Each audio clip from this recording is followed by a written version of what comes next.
చిత్తూరు జిల్లా collector Sumit Kumar విలేకరులను బెదిరించడాన్ని APUWJ రాష్ట్ర అధ్యక్షుడు ఐవి సుబ్బారావు తీవ్రంగా ఖండించారు.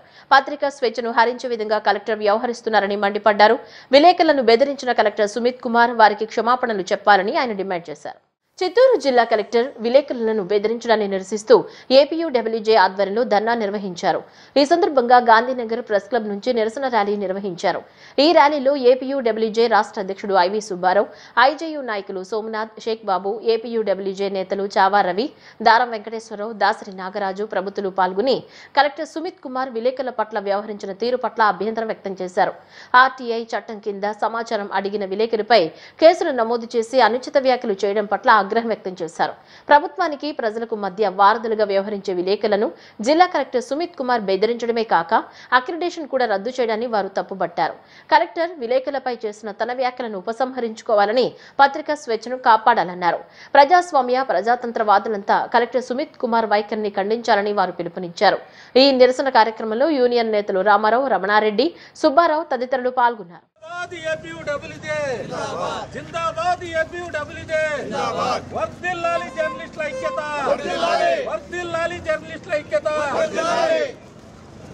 చర్యలు తీసుకోండి, చిత్తూరు కలెక్టర్ పై వెంటనే చర్యలు తీసుకోవాలి. చిత్తూరు కలెక్టర్ పై వెంటనే చర్యలు తీసుకోవాలి. చిత్తూరు కలెక్టర్ పై వెంటనే. చిత్తూరు జిల్లాలో విశాలాంధ్రలో పనిచేస్తున్న ఎదురుకుప్పం, శ్రీరంగరాజపురం మండలాల విలేకరులపై పోలీసులు ఒక కేసును బనాయించారు. ఆ కేసు పూర్తిగా అక్రమం అనేది మా వివరణ. మేము చేసిన పరిశీలనలో కూడా ఆ విషయం తేలిపోయింది. ఆ కేసు పూర్వపరాలని నేపథ్యంలో చిత్తూరు జిల్లా కలెక్టరు సుమిత్ కుమార్ గారు జర్నలిస్టుల మీద చాలా పౌరుషంగా, అసభ్యకరంగా, బెదిరింపు దూరంలో వ్యాఖ్యానాలు చేశారు. ఆ కేసు నమోదుని, అలాగే కలెక్టర్ గారి వ్యాఖ్యానాలని జర్నలిస్ట్ యూనియన్లు తీవ్రంగా ఖండిస్తున్నాయి. Andhra Pradesh working journalist union APUWJ, Indian journalist union, అలాగే ఏపీ ఎలక్ట్రానిక్ మీడియా అసోసియేషన్, అలాగే చిన్న పత్రికల సంఘం, అలాగే ఫోటో జర్నలిస్టుల అసోసియేషన్ అందరం కూడా ఈ పూర్వపరాలను పరిశీలించిన తర్వాత ఎదురుకుప్పం, శ్రీరంగరాజపురం జర్నలిస్టులపై పోలీసులు నమోదు చేసిన కేసుని తక్షణం ఉపసంహరించుకోవాలని డిమాండ్ చేస్తున్నాం. అలాగే ఒక ఐఏఎస్ అధికారిగా ఉండి ఓర్పుగా, నేర్పుగా, సమన్వయంతో పనిచేయాల్సిన బాధ్యతల్లో ఉండి ఎవరో ఒక అధికారి వచ్చి జర్నలిస్టుల మీద కంప్లైంట్ చేయగానే, లేదా ఒక ఎమ్మెల్యే వచ్చి ఏదో ఒక అక్కస్తోటి జర్నలిస్టుల మీద కంప్లైంట్ చేయగానే ఆ జర్నలిస్టులని బెదిరిస్తూ ఫోన్ చేసి ఫోన్లో తీసుకొని నీ అంతు చూస్తా అని బెదిరిస్తూ మాట్లాడటం సమంజసం కాదు. అంతేగాక ప్రభుత్వం కల్పించిన ఆ పిల్లల బెనిఫిట్స్ని, వాళ్ళ పిల్లలు చదువుకుంటున్న బెనిఫిట్స్ని కూడా రద్దు చేస్తాను, నీ పిల్లల సంగతి కూడా చూస్తాను అంటూ కలెక్టర్ మాట్లాడటం ఏమాత్రం సమంజసం కాదు. ఇండియన్ అడ్మినిస్ట్రేషన్ సర్వీసులో ఉన్న ఒక అధికారి చేసిన ఈ తప్పుని యావత్ ప్రజాస్వామికవాదులు, పత్రికా స్వేచ్ఛను కోరుకునేవారు, యావత్ అధికార యంత్రాంగం కూడా ఖండించాల్సిందిగా మేము కోరుతున్నాం. పెట్టిన కేసుకు సంబంధించిన ఎఫ్ఐఆర్, అలాగే దానికి సంబంధించిన కొంత రికార్డు పూర్తిగా పరిశీలించాం, చదివాం. దాంట్లో చూస్తే వాళ్ళ మీద ఉన్న అభియోగం ఏంటంటే, ఒక స్థానిక వ్యవసాయ శాఖ అధికారి వీళ్ళు సమాచార హక్కు చట్టం కింద ఏదో సమాచారం అడిగారు. ఆ సమాచారం ఆవిడ పూర్తిగా ఇవ్వలేదు, అరకొరగా ఇచ్చింది. మీరు అరకొరగా ఇచ్చారు కాబట్టి దాని మీద పూర్తి సమాచారం ఇవ్వమని వాళ్ళు కోరారు. ఇది వాళ్ళు చేసిన, జర్నలిస్టులు చేసిన నేరం ఏంటంటే సమాచార హక్కు చట్టాన్ని వినియోగించుకోవటం. మరి దాన్ని నేరంగా అధికారి భావించడం వరకు బాగానే ఉంది, కానీ ఐఏఎస్ అధికారి దాన్ని నేరం అని ఎట్లా అనుకున్నారో మాకు అది చాలా ఆశ్చర్యంగా ఉంది. ఎఫ్ఐఆర్లో కూడా సమాచార హక్కు చట్టాన్ని పెట్టి వేధిస్తున్నారు అని చెప్పారు తప్ప వీళ్ళు ఏదో నేరాలు చేశారని అందులో ఏం లేదు. కాబట్టి ఆ ఎఫ్ఐఆర్, ఆ ఫిర్యాదు అన్నీ కూడా చాలా హాస్యాస్పదంగా ఉన్నాయి.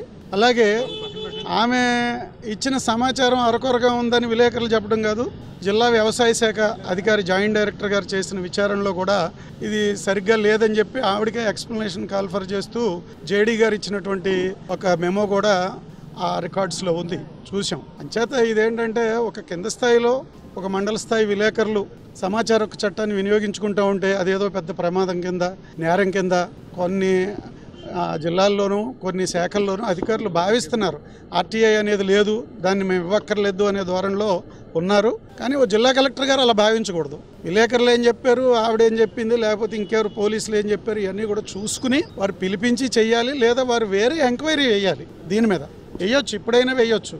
కానీ ఆయన ఒక స్టాండ్ తీసేసుకుని విలేకరుల మీద ఆయన బెదిరించడం, ఆ ఫోన్ కాల్ కూడా నేను విన్నాను. ఆయన మరి ఎందుకు అట్లా మాట్లాడారు, చాలా ఆశ్చర్యంగా ఉంది. ఆయన తక్షణం తన వైఖరిని మార్చుకోవాలి. ఈ కేసు కూడా పెద్ద సబ్జెక్ట్ ఏం లేదు అందులోనూ, దాన్ని ఉపసంహరించుకోవాలని, అలాగే కలెక్టర్ గారు కూడా తన వైఖరిని పునరాలోచించుకుని ఆయన జిల్లాలో పాత్రికేయ వ్యవస్థని ప్రభుత్వానికి, అధికార యంత్రాంగానికి, ప్రజలకి మధ్య ఒక వారధిగా పనిచేసే యంత్రాంగంతో వాళ్ళు వివాదాస్పదంగా వ్యవహరించడం అనేది సరైనటువంటి పద్ధతి కాదు. అందువల్ల జిల్లా అధికార యంత్రాంగం కానీ, చీఫ్ సెక్రటరీ గారు కానీ, ఎందుకంటే విశాలాంధ్ర యాజమాన్యం ఇప్పటికే ఈ సమస్యని చీఫ్ సెక్రటరీ గారి దృష్టికి తీసుకెళ్ళింది కాబట్టి వాళ్ళైనా ఆలోచించుకోవాలి, లేకపోతే చీఫ్ సెక్రటరీ గారైనా దీని మీద ఆలోచించాలని చెప్పి మేము కోరుతున్నాం. హిందూ ధర్మ పరిరక్షణ ధ్యేయంగా పనిచేస్తామని విశ్వ హిందూ మహాసంఘ భారత్ దక్షిణ భారత అధ్యక్షులు లంకా గణేష్ గురుభవాని అన్నారు. తనకు ఇచ్చిన ఈ పదవికి వన్న తెచ్చే విధంగా హిందూ ధర్మాన్ని ముందుకు నడిపించడంతో పాటు గోమాతలను రక్షించేందుకు కృషి చేస్తానని స్పష్టం చేశారు. విశ్వ హిందూ మహాసంఘ్ భారత్ దక్షిణ భారత్ అధ్యక్షుడిగా లంకా గణేష్ గురుభవాని నియమితులయ్యారు. గాంధీనగర్లోని ప్రెస్ క్లబ్ లో ఆల్ ఇండియా అధ్యక్షుడు గోవిందాచార్యులు ఆయనకు నియామక పత్రం అందజేసి సత్కరించారు. గవిసుధ, డాక్టర్ నాగేశ్వరరావు, శైలజా మాతాజీ, గోవిందాచార్యులు తదితరులు లంకా గురు గణేష్ భవానీకి అభినందనలు తెలియజేశారు. అనంతరం వారు మాట్లాడుతూ యోగి ఆదిత్యనాథ్ నేతృత్వంలోని విశ్వ హిందూ మహాసంఘం భారత్లో పనిచేసే అవకాశం లభించడం అదృష్టంగా భావిస్తున్నామన్నారు. సనాతన హిందూ ధర్మాన్ని పరిరక్షించడం, గోమాతను సంరక్షించడం ప్రధాన ధ్యేయాలుగా తామంతా పనిచేస్తామని స్పష్టం చేశారు. దేశవ్యాప్తంగా సంఘాన్ని విస్తరించి హిందూ ధర్మాన్ని కాపాడేందుకు కృషి చేస్తామని ఈ సందర్భంగా వారు స్పష్టం చేశారు. నోటిని, మనసుని అదుపులో ఉంచుకొని సన్మార్గంలో జీవన విధానాన్ని సాధిస్తూ హిందువులు, హిందూ సంఘాల మధ్య ఐక్యతకు కృషి చేస్తామని వారు వివరించారు. ఈ కార్యక్రమంలో పలువురు భవానీ భక్తులు పాల్గొని లంకా గణేష్ గురుభవానీని అభినందించారు. సందర్భాలు, కొన్ని కారణాలు, కొంత అనుభవాలు తీసుకుని ఈరోజు ఆంధ్రప్రదేశ్ విజయవాడ పట్టణంలో ఉన్నటువంటి మా గణేష్ గారిని విశ్వ హిందూ మహాసంఘ్ భారత్ అనే ట్రస్ట్ ద్వారా అన్ని సమస్యల్ని పరిగణించి అనుభవాల్ని తీసుకుని వారిని ఈరోజు మా సంస్థలోకి తీసుకోవడం జరిగింది. అది పైన మన పెద్దల ద్వారా కూడా నేషనల్ ద్వారా మా శ్రీ శ్రీ శ్రీ కాళికాజీ పీఠాధీశ్వర్ హంత్ కాళికాజీ పీఠాధీశ్వర్ సురేంద్రనాథ్ అవధూత్ మహారాజ్ ఆశీస్సులతో యోగి మహారాజ్ ఆదిత్యనాథ్ మహారాజ్ ద్వారాగా ఈ కార్యక్రమాలు జరగడం జరుగుతుంది. ఈరోజు వీరిని ఈ ట్రస్ట్లో దక్షిణ భారతదేశ అధ్యక్షుడిగా మేము నియమించాము. కాబట్టి ఈ పదవికి వారు ధర్మాన్ని రక్షించుకుంటూ వారి అనుభవాల్ని మన భారతదేశానికి చూపిస్తూ వారు ఈ కార్యక్రమంలో అనేక సంవత్సరాలు ఈ వ్యవస్థలో నడుస్తారని భావించి వారికి పదవి ఇవ్వడం జరిగింది. ఎన్నోసార్లు మేము చూసాము వారిని. మన ఆంధ్రాలోనే కాదు అనేక రాష్ట్రాల్లో కూడా వారికి ధర్మరక్షణ వ్యవస్థలో వారికి మంచి పట్టుదల ఉందని మేము గ్రహించి అన్ని విధాలుగా చూసుకొని వారికి పదవి ఇవ్వడం జరిగింది. అందరూ తెలుసుకోవాల్సింది ఏమంటే మన భారతదేశంలో అనేకమైనటువంటి హిందూ ధార్మిక సంఘాలు ఉన్నాయి. ఆర్ఎస్ఎస్ ఉంది, విశ్వ హిందూ పరిషత్ ఉంది, శివసేన ఉంది, బజరంగ్ దళ్ ఉంది. ఇలాగా అనేక రకాలుగా అనేక మంది హిందూ ధర్మం కోసం పాటుపడుతున్నారు. కానీ ఒకరు చేసే ప్రోగ్రాంకి ఇంకొకరు రావడం లేదు. హిందూ ఐక్యతను మనం అంతా తెలుసుకోవాలి, హిందువులు అందరం కలిసి సమిష్టిగా పనిచేయాలి అనే భావంతో విశ్వ హిందూ మహాసంఘ్ భారత్ అనేది నిలబడింది. విశ్వ హిందూ మహాభారత్ సంఘ్ అంటే ఇక్కడ ఏదో కొత్త సంస్థ వచ్చింది, వీళ్ళు ఇంకొకరు కొత్త కార్యక్రమాలు పెడుతున్నారు అనుకోవద్దండి. అన్ని సంఘాలను కలుపుకుంటూ పోవడమే విశ్వ హిందూ మహాభారత్ సంఘ్. అంటే మనం అందరము హిందూ ధార్మిక సంఘాలుగా ఉన్నటువంటి అందరము ఏకమై ఒక సంఘంగా ఏర్పడి యోగి ఆదిత్యనాథ్ గారిని ప్రధానమంత్రిగా మనము చేసుకుని మన భారతదేశాన్ని మనం కాపాడుకోవాలని ముఖ్య ఉద్దేశంతో ఈ సంఘం పనిచేస్తుంది. ఇక్కడ హిందూ ధర్మంలో పనిచేసే ప్రతి ఒక్కరికి కూడా చేయుతనిస్తూ వాళ్ళందరినీ కూడా ముందుకు తీసుకుపోతూ వాళ్ళందరికీ అన్ని రకాలటువంటి సౌకర్యాలను అన్నిటినీ మనం కల్పిస్తూ వాళ్ళందరి యొక్క క్షేమాన్ని మనం కోరుతూ ఈ సంఘం అనేది ముందుకు నడుస్తుంది. ఆల్ ఇండియా భవానీ దీక్ష చారిటబుల్ ట్రస్ట్ అఖిల భారత భవానీ దీక్ష వ్యవస్థాపక గురుపీఠం తరపున మన భారతదేశంలో 5 రాష్ట్రాల్లో నేను భవానీ దీక్ష వ్యవస్థను నడిపిస్తున్నాను. మరి ఇంద్రకీలాద్రి శ్రీ దుర్గామల్లేశ్వర స్వామివారి దేవస్థానంలో కూడా భవానీ దీక్ష విరమణ కార్యక్రమాలన్నింటి కూడా దగ్గరుండి మేము నడిపించడం జరుగుతుంది. అలాగే శ్రీ వేదాంతం గోవింద రామానుజాచార్యులు స్వామివారు వారి యొక్క పరిశీలనలో మరి ఇటు దక్షిణ భారతదేశంలో ఈ భవానీ దీక్ష వ్యవస్థ నడిపిస్తున్నటువంటి నా యొక్క పేరుని ఈ యొక్క విశ్వ హిందూ మహాసంఘ భారత్ వరల్డ్ హిందూ ఫెడరేషన్లో వారు సూచించి పైనుంచి నాకున్నటువంటి భవానీ దీక్ష అనుభవాలు దాదాపు 43 సంవత్సరాలుగా దీక్షను నేను నిర్వహిస్తూ వేలాది మంది గురువులను ఇప్పుడు 7,000 మంది గురువులతో ఉన్నటువంటి సంఘాన్ని నడపడం జరుగుతుంది. నాకున్న అనుభవాన్ని వారు గుర్తించి పైకి జాతీయ స్థాయిలో తెలియజేయటం, జాతీయ స్థాయిలో ఉన్నటువంటి పెద్దలంతా కూడా దానికి అంగీకరించి ఈ సౌత్ ఇండియాకి నన్ను అధ్యక్షుడిగా ఎన్నుకోవడం చాలా సంతోషకరం. నేను వాళ్ళందరికీ కూడా నా యొక్క కృతజ్ఞతలు తెలియజేసుకుంటున్నాను. ఆంధ్రప్రదేశ్ సచివాలయ ఎస్పీఎఫ్ పోలీస్ సిబ్బందికి ఉచిత కంటి పరీక్షలను రాష్ట్ర సచివాలయం ప్రాంగణంలోని ఎస్పీఎఫ్ సిబ్బంది రెస్ట్ రూమ్ లో నిర్వహించారు. SPF director general doctor CM Trivikrama Varma ఆదేశాల మేరకు మందడంలోని హాసని కంటి ఆసుపత్రి ఆధ్వర్యంలో డాక్టర్ రహీం బాషా ఈ ఉచిత కంటి పరీక్షలను నిర్వహించారు. ఈ సందర్భంగా రాష్ట్ర సచివాలయ ముఖ్య భద్రతాధికారి మల్లికార్జునరావు మాట్లాడుతూ 2 రోజుల పాటు ఎస్పీఎఫ్ పోలీస్ సిబ్బందికి ఉచిత కంటి పరీక్షలను నిర్వహిస్తున్నామని తెలిపారు. ఈ అవకాశాన్ని ఎస్పీఎఫ్ పోలీస్ సిబ్బంది అంతా సద్వినియోగం చేసుకోవాలని ఆయన సూచించారు. ఆంధ్రప్రదేశ్ సచివాలయ ఎస్పీఎఫ్ పోలీస్ సిబ్బందికి ఉచిత కంటి పరీక్షలను రాష్ట్ర సచివాలయం ప్రాంగణంలోని ఎస్పీఎఫ్ సిబ్బంది రెస్ట్ రూమ్ లో నిర్వహించారు. SPF director general doctor CM Trivikrama Varma ఆదేశాల మేరకు మందడంలోని హాసని కంటి ఆసుపత్రి ఆధ్వర్యంలో డాక్టర్ రహీం బాషా ఈ ఉచిత కంటి పరీక్షలను నిర్వహించారు. ఈ సందర్భంగా రాష్ట్ర సచివాలయ ముఖ్య భద్రతాధికారి మల్లికార్జునరావు మాట్లాడుతూ 2 రోజుల పాటు ఎస్పీఎఫ్ పోలీస్ సిబ్బందికి ఉచిత కంటి పరీక్షలను నిర్వహిస్తున్నామని తెలిపారు. ఈ అవకాశాన్ని ఎస్పీఎఫ్ పోలీస్ సిబ్బంది అంతా సద్వినియోగం చేసుకోవాలని ఆయన సూచించారు.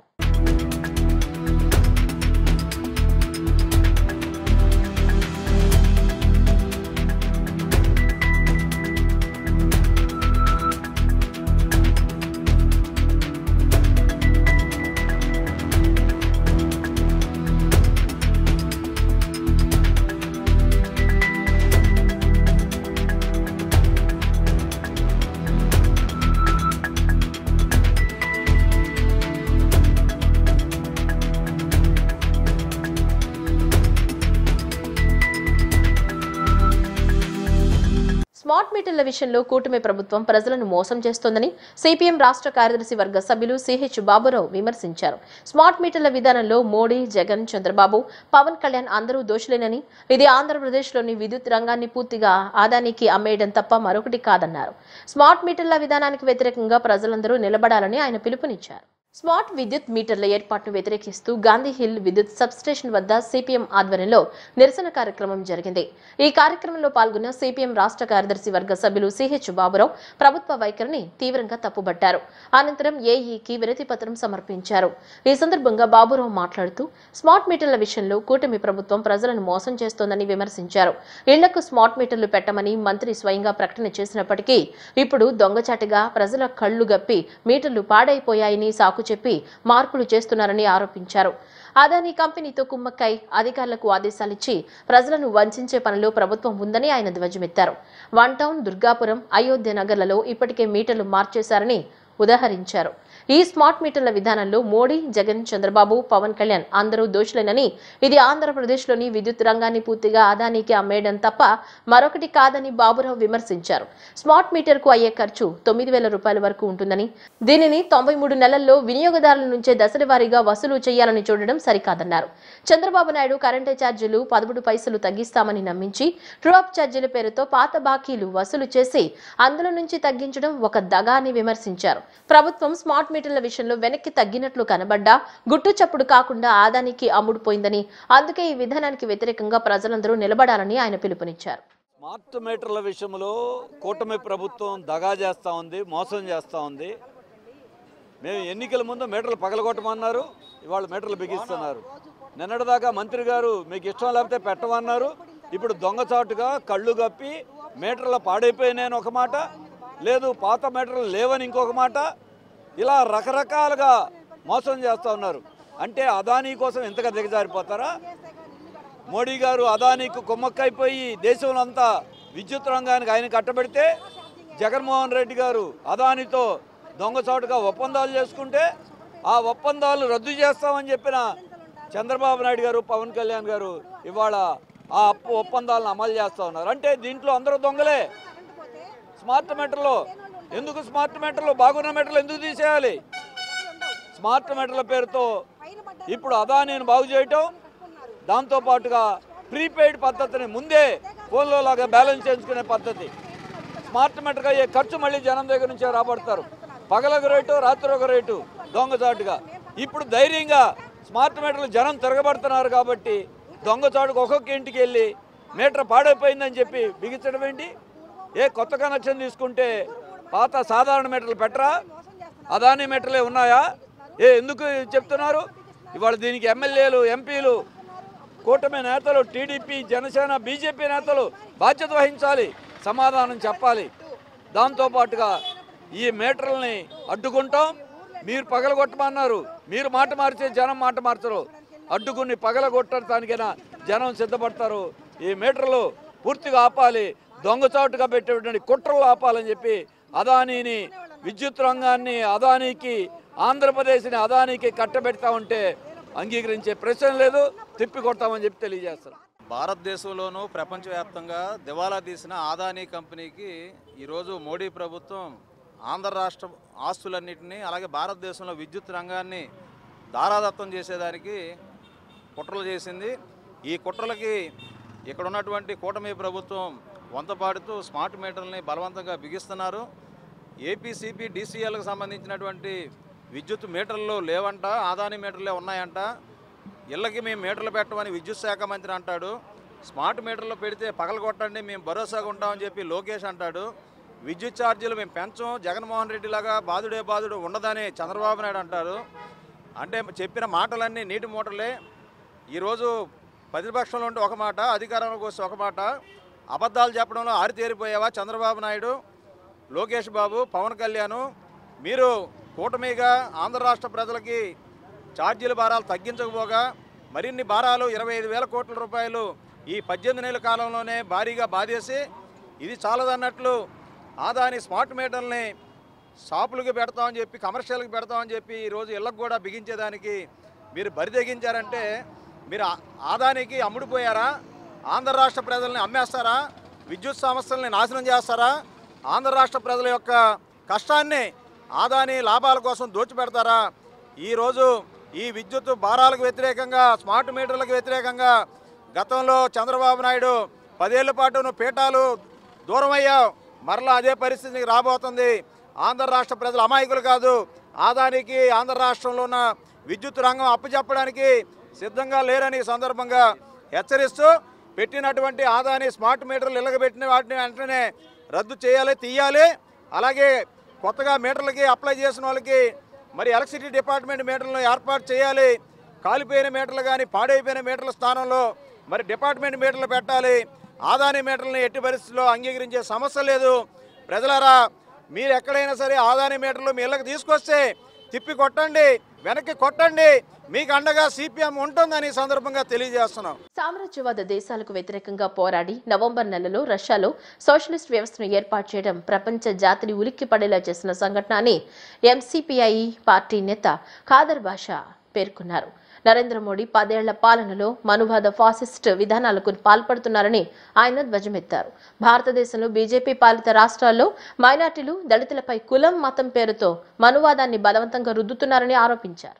రష్యా విప్లవ వారోత్సవాల సందర్భంగా ఎంసీపీఐయు పార్టీ ఆధ్వర్యంలో 1 టౌన్ పంజా సెంటర్లో నిరసన కార్యక్రమం జరిగింది. ఈ సందర్భంగా పార్టీ నాయకులు ఖాదర్ బాషా మాట్లాడుతూ 1917లో కార్మికులు, కర్షకులు పోరాటం చేసి పెట్టుబడిదారీ విధానాలకు వ్యతిరేకంగా రష్యా విప్లవ దినోత్సవాన్ని దాదాపు 108 సంవత్సరాల తర్వాత జరుపుకుంటున్నారని తెలిపారు. అంతేకాక సామ్రాజ్యవాద దేశాలకు వ్యతిరేకంగా పోరాడి నవంబర్ నెలలో రష్యాలో సోషలిస్ట్ వ్యవస్థను ఏర్పాటు చేయడం ప్రపంచ జాతిని ఉలిక్కిపడేలా చేసిన సంఘటన అని ఆయన గుర్తు చేశారు. అమెరికా వంటి సామ్రాజ్యవాద దేశంలోని న్యూయార్క్లో ఒక సోషలిస్ట్ కమ్యూనిస్టు పార్టీ నాయకుడు మేయర్గా ఎన్నికవటం మామూలు విషయం కాదన్నారు. ప్రపంచవ్యాప్తంగా ఉన్న పెట్టుబడిదారీ వర్గాలు, సామ్రాజ్యవాద దేశాలు ఆలోచించుకోవాల్సిన అవసరం ఉందని, ఇది వారికి ఒక హెచ్చరిక అని ఖాదర్ బాషా పేర్కొన్నారు. నరేంద్ర మోడీ 10 ఏళ్ల పాలనలో మనువాద ఫాసిస్ట్ విధానాలకు పాల్పడుతున్నారని ఆయన ధ్వజమెత్తారు. భారతదేశంలో బీజేపీ పాలిత రాష్ట్రాల్లో మైనార్టీలు, దళితులపై కులం, మతం పేరుతో మనువాదాన్ని బలవంతంగా రుద్దుతున్నారని ఆరోపించారు. అంతేకాకుండా రాజ్యాంగాన్ని మార్చే ఆలోచనలు ఉన్నారని విమర్శించారు. 1917లో రష్యా విప్లవ దినోత్సవం దాదాపు 108 సంవత్సరాల తర్వాత పెట్టుబడిదారీ విధానాలకు వ్యతిరేకంగా కార్మికులు, కర్షకులు పోరాటం చేసి రష్యా విప్లవ దినోత్సవాన్ని జరుపుకోవడం జరిగింది. అందులోనే భాగంగా ప్రపంచ జాతి కూడా ఉలిక్కి పడినటువంటి సంఘటన. ఎందుకంటే సామ్రాజ్యవాదాల దేశాలకు వ్యతిరేకంగా పోరాటం చేసి ఒక సోషలిస్ట్ వ్యవస్థని రష్యాలో నవంబర్ నెలలో ఏర్పాటు చేసుకోవడం జరిగింది. ఆ నవంబర్ నెలని రష్యా విప్లవ దినోత్సవాన్ని స్మరించుకుంటూనే మన ఈనాడు ఎంసీపీ పార్టీ దేశవ్యాప్తంగా ఈరోజు ప్రచార ఆందోళన కార్యక్రమాన్ని రష్యా విప్లవ దినోత్సవాన్ని స్మరించుకుంటూ ఇక భారతదేశంలో అవలంబిస్తున్నటువంటి కేంద్ర రాష్ట్ర ప్రభుత్వాలు మనువాద ఫాసిస్ట్ కార్పొరేట్ విధానాన్ని అవలంబిస్తూ ఉన్నారు. దానికి వ్యతిరేకంగానే ప్రచార ఆందోళన కార్యక్రమానికి ఎంసీపీఐ పార్టీ, ఆర్ఎంపీ పార్టీ దేశవ్యాప్తంగా పిలుపునివ్వడం జరిగింది. ఎందుకంటే న్యూయార్క్ అమెరికా దేశంలో న్యూయార్క్లో మరి సామ్రాజ్యవాదం అయినటువంటి పెట్టుబడిదారీ వ్యవస్థలో ఒక New York mayor socialist communist party నాయకుడు అక్కడ మేయర్ అయ్యారంటే ఇది మామూలు విషయం కాదు. ఇది ప్రపంచవ్యాప్తంగా సామ్రాజ్యవాద దేశాలకు పెట్టుబడిదారీ వర్గాలు ఎవరైతే ఉన్నారో వాళ్ళు ఆలోచించుకోవాల్సిన అవసరం ఉంది. వాళ్ళకి ఇది ఒక హెచ్చరిక. అలాగే భారతదేశంలో ఉన్నటువంటి నరేంద్ర మోడీ 11 ఏళ్ల పాలనలో మనువాద ఫాసిస్టు విధానాలకు పాల్పడుతూ ఉన్నారు. భారతదేశంలో బీజేపీ పాలిత రాష్ట్రాల్లో మైనార్టీలపై, దళితులపై కులం, మతం పేరుతో మనువాదాన్ని బలవంతంగా రుద్దే కార్యక్రమాలు చేస్తూ ఉన్నారు. దీన్ని తీసి అంతేకాకుండా రాజ్యాంగాన్ని మార్చే ఆలోచనలో ఉన్నారు. దీనికి వ్యతిరేకంగా ఎంసీపీఐ పార్టీ పోరాటాలు చేసి న్యూయార్క్లో సామ్రాజ్య దేశాల న్యూయార్క్లో మేయర్ కమ్యూనిస్ట్ సోషలిస్ట్ వ్యవస్థ ఎలాగైందో ఆ సోషలిస్ట్ వ్యవస్థ సమాజ స్థాపన కొరకు ఎంసీపీఐ పార్టీ కూడా పోరాడి సోషలిస్ట్ వ్యవస్థకు నాంది పలుకుతుందని చెప్పి మీ ద్వారా కోరుతాను. భారతరత్న అబుల్ కలాం జయంతి వేడుకలు వైఎస్ఆర్ కాంగ్రెస్ పార్టీ మైనార్టీ విభాగ ఎన్టీఆర్ జిల్లా వైఎస్ఆర్సీపీ ఆధ్వర్యంలో గుడదల్లోని వైఎస్ఆర్ కాంగ్రెస్ పార్టీ కార్యాలయంలో ఘనంగా నిర్వహించారు. ఈ కార్యక్రమంలో వైసీపీ నేతలు, మైనార్టీ నాయకులు ముఖ్య అతిథిగా పాల్గొని కలాం చిత్రపటం వద్ద పుష్పాలు ఉంచి నివాళులర్పించారు. ఈ సందర్భంగా మైనార్టీ నాయకులు మాట్లాడుతూ తొలి విద్యాశాఖ మంత్రిగా పనిచేస్తున్న మహనీయుడు కలాం అని కొనియాడారు. ఇటువంటి మహనీయులను మనం మర్చిపోకూడదన్నారు. స్వాతంత్ర్యం కోసం అవిశ్రాంతంగా కృషి చేశారన్నారు. ఆయన విద్యాశాఖ మంత్రిగా ఉండగా అనేక సంస్కరణలు తెచ్చారన్నారు. దేశ ప్రజలకు మార్గదర్శకులైన కలాం ఆశయాలను ముందుకు తీసుకువెళ్లాలన్నారు. భారతరత్న అబుల్ కలాం జయంతి వేడుకలు వైఎస్ఆర్ కాంగ్రెస్ పార్టీ మైనార్టీ విభాగ ఎన్టీఆర్ జిల్లా వైఎస్ఆర్సీపీ ఆధ్వర్యంలో గుడదల్లోని వైఎస్ఆర్ కాంగ్రెస్ పార్టీ కార్యాలయంలో ఘనంగా నిర్వహించారు. ఈ కార్యక్రమంలో వైసీపీ నేతలు, మైనార్టీ నాయకులు ముఖ్య అతిథిగా పాల్గొని కలాం చిత్రపటం వద్ద పుష్పాలు ఉంచి నివాళులర్పించారు. ఈ సందర్భంగా మైనార్టీ నాయకులు మాట్లాడుతూ తొలి విద్యాశాఖ మంత్రిగా పనిచేస్తున్న మహనీయుడు కలాం అని కొనియాడారు. ఇటువంటి మహనీయులను మనం మర్చిపోకూడదన్నారు. స్వాతంత్ర్యం కోసం అవిశ్రాంతంగా కృషి చేశారన్నారు. ఆయన విద్యాశాఖ మంత్రిగా ఉండగా అనేక సంస్కరణలు తెచ్చారన్నారు. దేశ ప్రజలకు మార్గదర్శకులైన కలాం ఆశయాలను ముందుకు తీసుకువెళ్లాలన్నారు.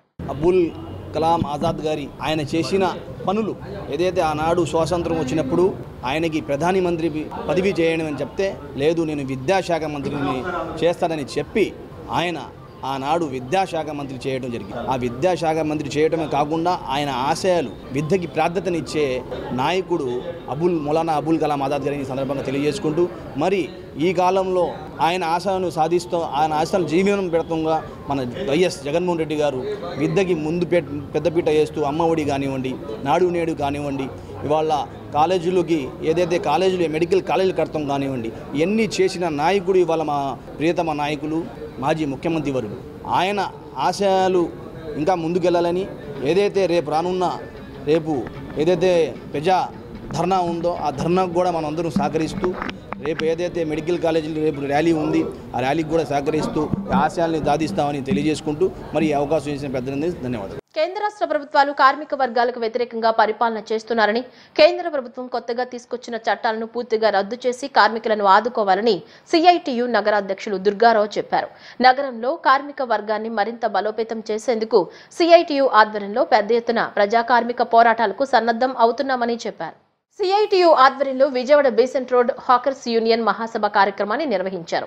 ఈ సందర్భంగా సిఐటియు యూనియన్ పలు కార్మిక సంఘాల ప్రతినిధులు, నాయకులు పాల్గొన్నారు.